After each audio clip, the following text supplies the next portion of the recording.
सद्गुरु, मुझे लगता है कि प्रतिभा को सफलता में कुछ ज्यादा ही महत्व दिया जाता है।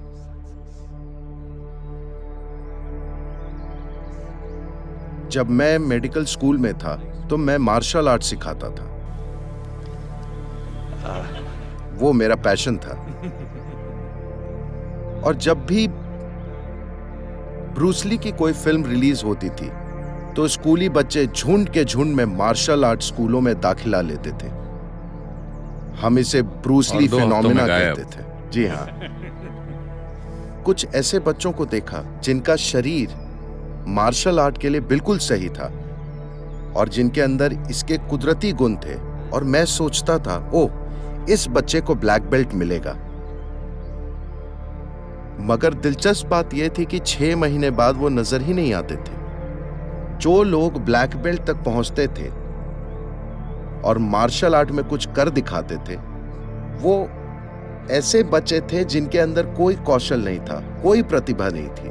वो बहुत मेहनत करते थे और उन्हें हर चीज के लिए पसीना बहाना पड़ता था, मगर आखिरकार वे ही सफल होते थे। इसके बारे में आप क्या कहेंगे? देखिए,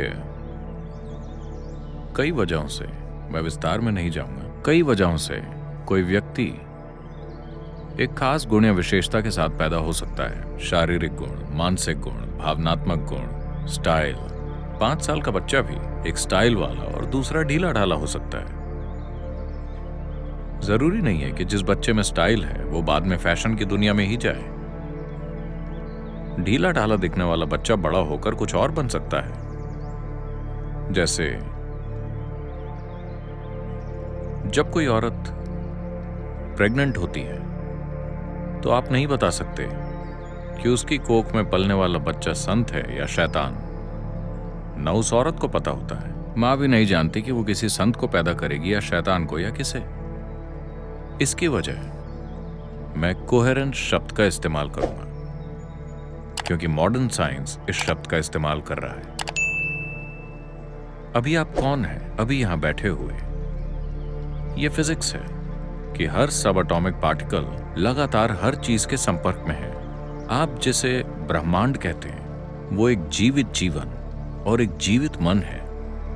आपने उसका सिर्फ एक छोटा सा हिस्सा इकट्ठा किया है। अगर आप सिर्फ उस छोटे से हिस्से के साथ काम करेंगे जिसे आपने इकट्ठा किया है, जीवन और बुद्धि दोनों के रूप में, तो आप एक स्तर पर काम करेंगे। अगर आप जरूरी काम करते हैं अपने द्वारा बनाई गई सीमाओं के बंधनों को तोड़ने के लिए, तो एक ऐसी बुद्धि जो किसी की भी समझ से परे है, किसी के भी अनुमान से परे है, वो आपके लिए उपलब्ध होगी। एक बार ये आपको उपलब्ध हो गई तो लोग आपको सुपर ह्यूमन समझने लगेंगे। No, this is not about being superhuman. This is about realizing that being human is super. ये सुपर ह्यूमन होने के बारे में नहीं है। इसका सार है ये जानना कि इंसान होना ही सुपर है। इंसान होने के महत्व, उसकी विशालता को समझा नहीं गया है। इसलिए हम हमेशा किसी तरह की मैथमेटिकल कैलकुलेशन में उलझे रहते हैं। ठीक है, इस व्यक्ति का IQ इतना है तो वो शायद ये बनेगा। ये न्यूटन का नियम है कि इस धरती पर चलने वाली हर चीज गणितीय सटीकता से या ज्यामितीय सटीकता से चलती है। जैसे अगर आप एक पेंडुलम लेते हैं तो उसकी लंबाई तय करेगी कि वो कैसे झूलेगा।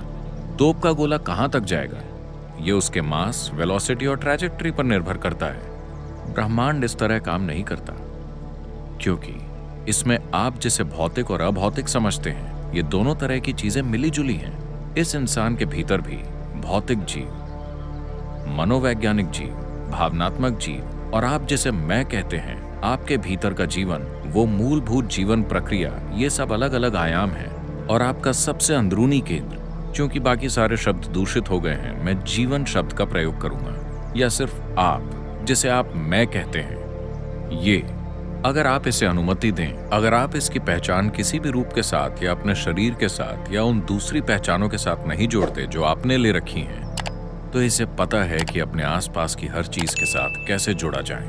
जब हम कहते हैं कि किसी ने बहुत मेहनत की, तो दरअसल वो बस अपनी पहचान की सीमा को स्ट्रेच करने की कोशिश कर रहा है ना?